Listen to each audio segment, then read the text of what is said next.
Good morning, everyone. Welcome.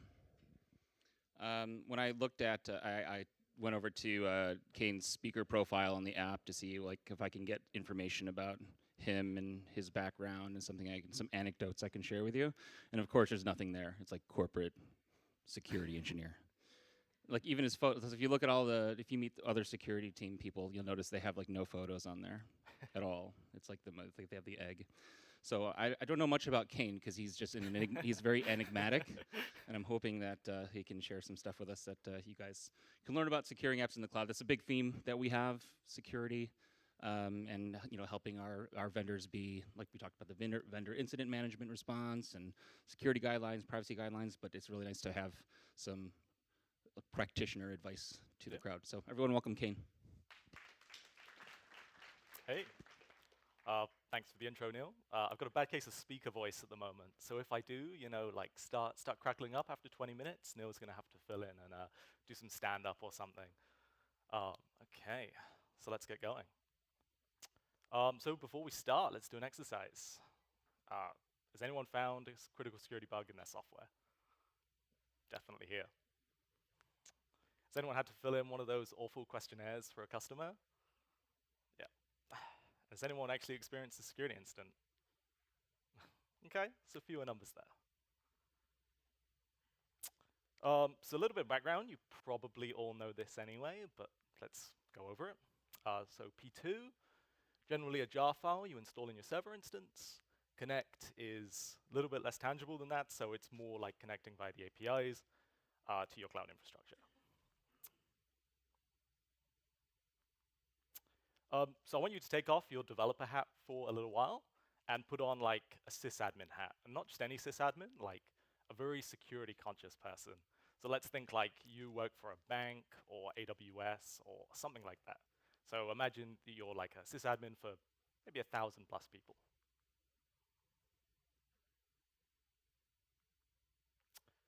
So let's look at P2.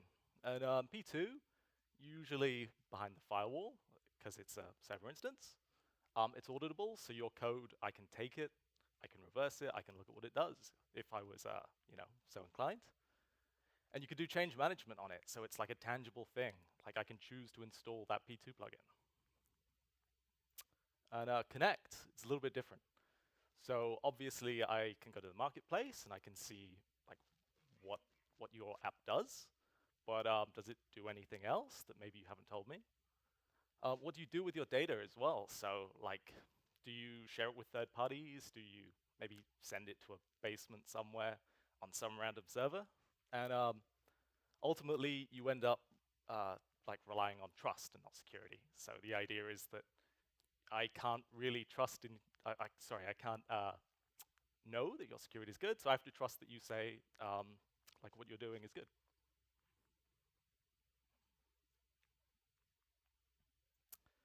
So like we had a look at Marketplace, and we looked at like what people are doing. And so let's have a look at some of the results. And here's just some aggregated results for a few of the things. I'll give you a minute to take a look. So does anything stand out?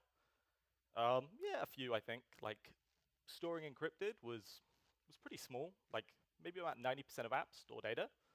And I mean, we don't even store encrypted all the time in Atlassian, so we can't exactly tell you to do things we're not doing, but it's definitely ideal practice. Very few had certifications, so this is stuff like SOC 2, ISO, things like that. A few did, but it was pretty small, under 10%. And source code and dependency scanning. So Dan Hardiker talked about this yesterday. Like it was fairly small numbers, so under 25%.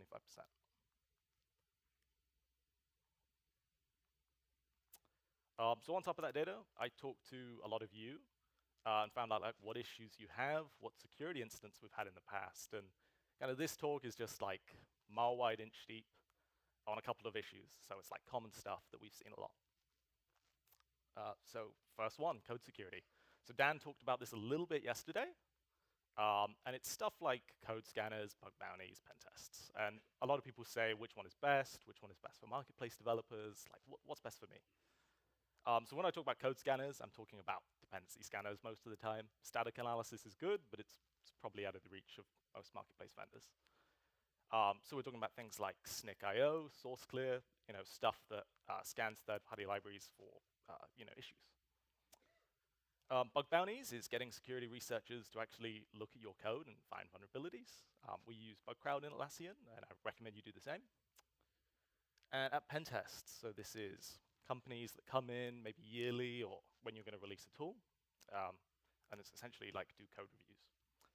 And so I would recommend out of these, like look at things like SNCC.io, look at SourceClear, and try and implement these. They're pretty cheap, they're very easy to do, and SourceClear has a free version that gives you 5 scans a month, I believe it was. So, it's not even something that you have to pay for. Bug bounties, I would say second. It's good, but definitely get the dependency stuff out the way first. Pen tests, they can be useful, especially if a customer asks for it, but it's not something I'd recommend you actively do unless you're maybe releasing a new product. So with that in mind, before you actually implement any of these tools, actually put an SDLC, and that's security, not software development lifecycle, in place, because if you go for a bug bounty without having this in place, you'll end up spending a lot of money, basically. So a bug bounty should be there to find your critical issues, your high issues, that kind of thing. You shouldn't really rely on it to find all the low issues, because like I say, you're gonna be bombarded, basically. So this is something security people always talk about, and everyone gets annoyed about it. But MFA is moving. The stuff that was good 5 years ago is not the same now. It's pretty bad, I would say, in comparison. So the first thing I want to say is this is focused on you and your security, so stuff you do. So AWS, Bitbucket, GitHub, that kind of thing. So you can recommend this stuff for your customers as well, but I would say this is more focused on you. Okay, so U2F. Has anyone heard of this? Hands up. Does anyone know why it's good? It's probably a smaller number, right? I'm going to talk about this in a minute, so I'm going to go into the other two a bit first. So essentially, before I really go into it, I have to say, so you got to put MFA on everything, basically. So who here puts MFA on AWS or Azure or their cloud infrastructure? It's a lot, right? Who does it with GitHub or Bitbucket? Smaller number? What about email? Other smaller SaaS services? It's even smaller still, right? It's probably like 20% at that point. So yeah, if I've got one piece of advice, it's put MFA on everything. People are going to attack the weak points. They're going to go after your email. Try and use that to laterally move to other things. And yeah, so here we go. So push-based and OTP, 2FA, it's pretty good. It holds up. It's easy to implement. SMS and call is basic. It doesn't hold up to targeted attacks. If anyone saw the Reddit attack this year, essentially they got in via SMS 2FA because there's so many ways of breaching it now. You can brute force the OTP codes. You can, fake a SIM card and do it that way. So it really doesn't hold up. And U2F is, like I say, one of the best, but maybe a little bit harder to implement. And this, you might want to take a picture of this. I put a bit.ly link in as well to make it a bit easier. So Google hasn't been phished since they implemented U2F. So that's really how good this is, basically. So it's definitely something I would look at for implementing for yourselves. I know we support it in Bitbucket, hopefully in Atlassian Identity, maybe in the future. And people like G Suite, Microsoft, they will support it. Okay, so I'm going to talk a little bit about logging. So one thing to say is that if an attacker wants to hit someone like Amazon, they're not going to go directly for Amazon. They're going to go through, third parties somewhere in the supply chain. So if anyone saw a Target hack a few years ago, they didn't go for Target directly. They got in via their, heating and ventilation supplier because they still have connection to their network. And that's one thing I would say to all of you is people aren't going to go for your customers directly. They may go for you and try and use your access to go for your customers. Oh, oof. Clicker, I'll have to go back.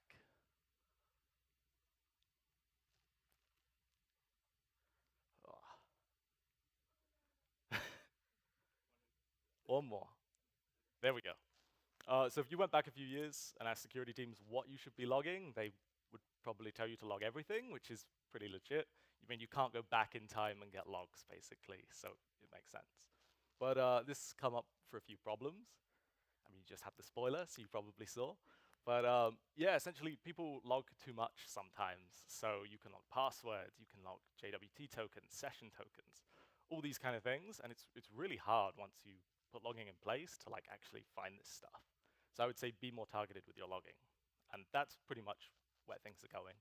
So it's not you should log everything; it's that you should try and log like the most important things.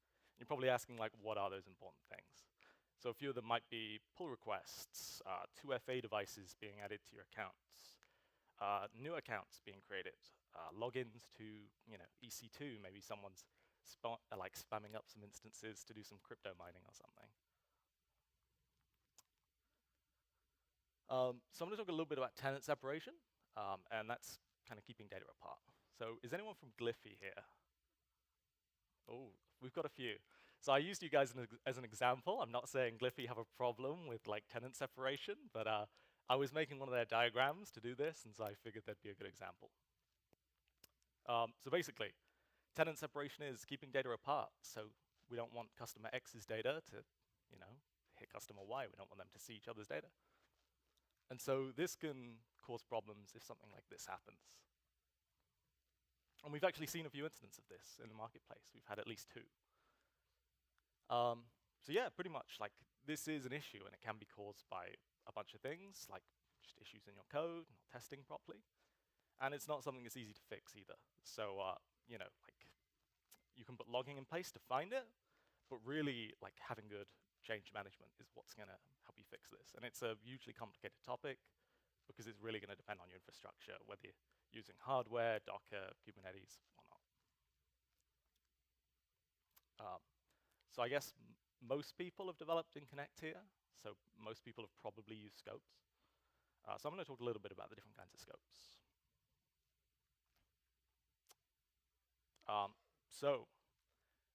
Here's the hierarchical scopes. So these are like the main bulk of scopes in Connect. So read, write, delete, and every one that you add gives everything below it. So if I give someone admin, then you obviously get read, write, and so on. So there's a problem with this, really, in that like you've got to think about how an attacker sees this. And so if they see read, they can siphon data. If they see write, maybe they can add data, add vulnerabilities into the page, add iframes, that kind of thing. Delete, maybe they can like delete customer data. And admin, well, it doesn't take much imagination to see what they can do there. So that would be things like removing users, adding users, and so on. And so really, these are like permissions in Android and things like that. So it's like how and what you can access. So the more scopes you put in, obviously, the more risk that you're putting on your customers. But that's something you have to manage, basically. So I've dedicated a scope just to this one, and it wasn't to scare you, but it is a little bit at the same time. So essentially, act as user, and it makes like perfect sense, this one. So the idea is that if I want to edit a page, then it says a user does it. It doesn't say that the app does it. And there's a few other use cases for it. But that does mean that the app can act on the user's behalf. It can potentially pretend to be a user. And so they could maybe do things and say it was Neil, for example, instead of actually being the app, which is obviously hard when you're logging and you're like looking for this stuff. So I'd say if I've got one piece of advice, it's to keep your scopes lean. Don't just give admin and for no reason. Like actually try and keep it small and like ask yourself if that new feature you're adding is like absolutely required. Like if there's a small thing that you're adding that requires admin and everything else you've got is read right now, question whether your customers would be like more willing to have that feature or more willing to have the security of just read. So I'm going to talk a little bit about certifications. So again, Dan talked about this in his talk yesterday. So I'm just going to go into a bit more depth. So SOC 2 and ISO are really the big 2. These are the big 2 because they're globally recognized, and pretty much like anywhere you go, people will ask for these.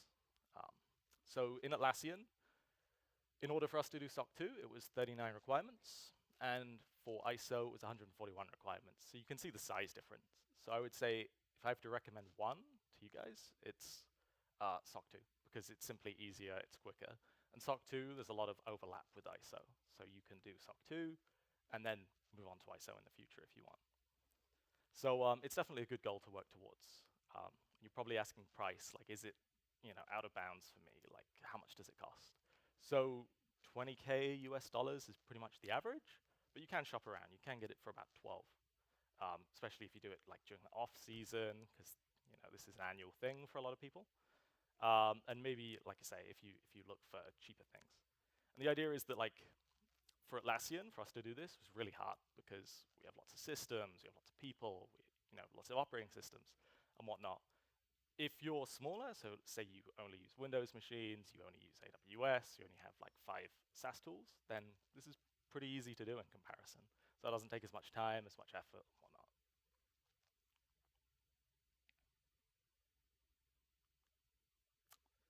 And a lot of people ask, why bother with certifications? Like, what does it give me? And the idea is that customers are looking for certifications for trust in your software. So the idea is they get a third party to come in, audit you, see what you're doing, and make sure that you're doing things right. And there's tons of certifications out there. This is just a few. Like I say, SOC 2 and ISO are really the globally recognized ones, and the others maybe a bit more local. And some places require SOC 2 and ISO. So like, especially some bigger vendors that maybe work with governments and so on, like they want to see SOC 2 or ISO, like to know that all of their vendors have proper security controls in place.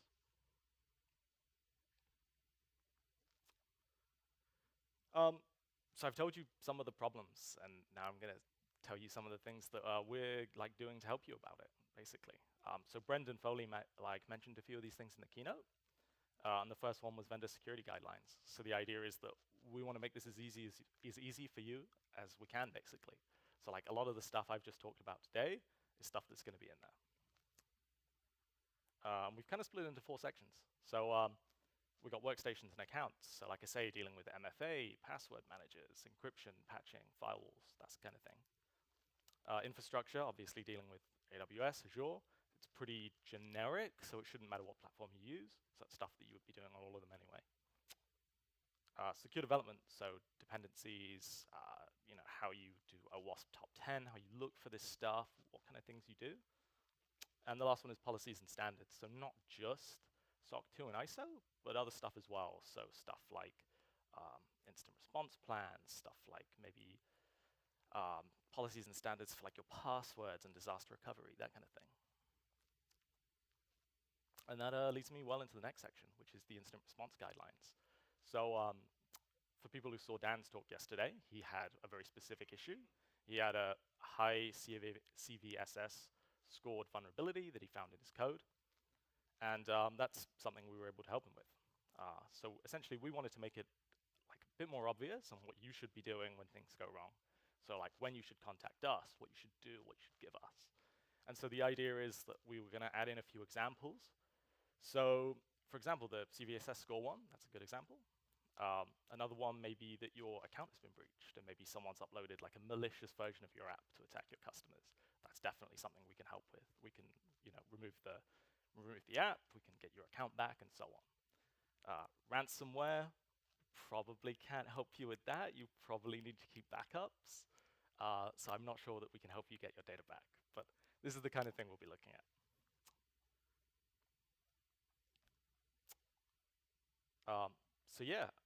Essentially wrapping this up, these were the key takeaways that I really found here. So the fact that MFA isn't always used everywhere, and it really should be. Monitoring logs as well. So I know a lot of people here log, they use debug logs, info logs, whatnot, but how many people actually look at their logs? And not just grepping through their logs, but like actually alerting on them. So going through AWS, looking at and setting up alerts on certain triggers. So the idea is you don't want to be looking through your logs manually. You want to be notified when something bad goes wrong. And the last one is create policies. So the idea is that customers want to know about your security. Like they want to know about this stuff when they use your tools. So making it as easy for them to access that information as possible. So really, like this is going to be things, like I say, maybe SOC 2, maybe ISO, but not even that. It's more simple. It's privacy policy, security policy, and stuff that you probably already do now, but just making sure that those are like full of the information they need. So I went through a little bit quickly, actually. So I've actually got a few time for questions, and I've got the fire pit right after if anyone's interested. But yeah, Awesome. happy for questions. Toby, of course. Hi, thanks for this. About the scopes and Connect apps, those are fairly wide, especially if you're looking at admin scope or act as user. Yep. Do you guys maybe plan on releasing like more scopes that allow ourselves to lock ourselves into the specific scopes that we actually need? Yeah, I'm not sure, to be honest. I know it's something we've talked about, and I know it's something the security team have definitely asked for, was like more granular scope. So the idea is maybe that we could lock down admin to just a certain space, and maybe we only want read in the finance area, for example, something like that. Yeah, that would be something that's really good to have, but it's not something that's the case right now. Space level and then project level seemed the most logical, Yep. right? And probably would knock down a lot of concerns that I can access everything. Yeah. But so your question was, are there any plans? I mean, I know that I've been in meetings where we've talked about these things. So I think that there are definitely interest internally to make that happen. Yeah. Anything else? One thing I noticed is that a lot of the hacks that we read about are always like, they're really basic attacks, right? Like it was because they got into my email. So it's never like the elaborate. Yeah, like the Tom elaborate Cruise, ones. like, coming down and like stealing my shit through my data center. No, it's always something as basic as like an email address. I mean, my Gmail getting hacked. Yeah, the elaborate ones definitely happen, and like if you're going to attack, like I say, a bigger vendor, someone like Google, you're going to need to use these kind of like big, complicated attacks, stuff like container escapes and like remote code execution. But a lot of people fail because of the basic stuff, and that's why I was saying like put MFA on everything, because if you're putting MFA on your AWS infrastructure but not your GitHub account, that's kind of bad. Like they can just get access to your GitHub account, change your code, and then maybe you upload it, you don't see the pull request or something, and then they essentially have access to your stuff. Just a quick one. Just at the end there, you kind of mentioned alerts, sort of AWS alerts on stuff you log. Yep. Is there any sort of security-specific alerts that you kind of recommend us look out for? Yeah, it's honestly, it's going to depend on your infrastructure more than anything, I would say. So I kind of mentioned a few of them. So maybe like if new EC2 instances are being spun up, that would be something to look for. Definitely things like new admin accounts being created or anything happening with user accounts are pretty important things to look out for. So they were like some of the main ones I would look for. But I mean, it's going to depend on your infrastructure for a lot of the points. So like people have done very good guides on this stuff. So I would say like look into like what should I log for AWS? What should I log for Google Cloud? And people are going to have this stuff like super easily available. Does anyone here in the room have an app or an add-on that serves a customer that is like a Fortune 500 or Fortune 1000 customer? Yeah? Okay, I see some hands. So that point I think you made earlier about, like, I think when a lot of people think about security, they think about like protecting their own data, their own assets, but really it's not like your stuff that they're interested in. Yep. It's the customer stuff they're interested in, right? And so, I mean, I can't even imagine what would it be like if I was the vector of, all of the, huge corporation, being infiltrated through my my free app on the Atlassian marketplace as an example. Does anyone have free ones out there? Anyone? No, they're all paid. Okay. But yeah, like I say, logging is super important for that kind of thing, because if an attacker gets into your app, it gets into your network, it gets into like your GitHub account, they're not going to make themselves known, or at least most of the time they're not. They're going to try and remain quiet and then go to your customers through that. So the idea is that you need to log in order to find this stuff, because a lot of the times they're not going to make it obvious. So like I would say that's one of the more important things to look out for. Maybe there's a bigger sample size. So the slide that you had with all of the different like questions we asked, well, a series of vendors. Who here does like source code security scanning, like searching for vulnerabilities in your source code? Okay, so I want to make sure that was like an anomalous array. How about dependency checks? You look at the libraries you use, same hands. OWASP have a tool called dependency check, which is free. So, and it scans jars. So you don't even need to put it into your build pipeline. You can literally just, build your stuff, have the jar if you're running a server version, and then just scan straight from there. Does anyone use tools to scan your services like I don't know the one Rapid7? What's their name? Yeah, Nexpose. Yeah, I call it Nexpose because that sounds cooler. Anyone use those things, like those types of tools, or the OWASP 10? No. So I think that there's, to the point, I think to your talk, there's a lot to learn out there and obviously to apply. And I think that just the larger the customers get for you, you're going to be the attack vector, right? Because I think that they know that this is probably the easiest way to get in to steal corporate data. Yep. Yeah. Okay. Any other questions? Yeah. Can you recommend any good habits or recommendations about how to keep the data separate from the different customers? So separate databases, set up base database schemes, or what are the best techniques you have seen so far? Yeah. And like I say, it is one of those super difficult topics because it's going to really heavily depend on what you're doing. Like I say, if you're first building your app, you might put all of your data in something like an RDS or just like a single database. That's obviously meaning that all of your customer data is eventually going to flow into one point, which is difficult because unless you use shards, things like that, it's going to be a problem. Like I think the biggest place where issues of that kind come from is caching, stuff like memcache. Like that's what we see a lot of the time, like especially in other companies as well. It's when you're caching and maybe you haven't got like UUIDs for specific customers, that's when stuff can get really messy. So definitely not just your databases, but your cache data as well is like really important. You guys hear that one? I was part of I remember actually it was part of an incident where that was exactly what happened.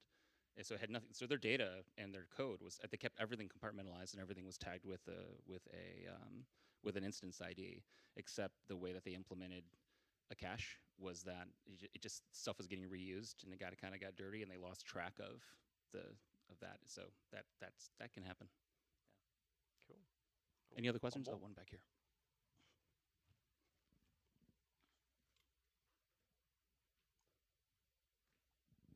So it's clear that a bunch of us aren't doing some of the security analysis that maybe we could be doing. Would Atlassian be able to publish or post some information somewhere to help us do those things and tackle those problems that are the kind of low-hanging fruit? Yeah, definitely. And that's the idea of like the vendor security guidelines and the incident response guidelines. The idea is that it's going to give you like a checkbox model that you can follow to like get over the easy stuff. So like I've been working on that recently, and like I say, a lot of it was stuff I talked about today, but it's going to go in a bit more depth. So it's going to be like, here is like actually how you do these things and how you like how you implement source clear.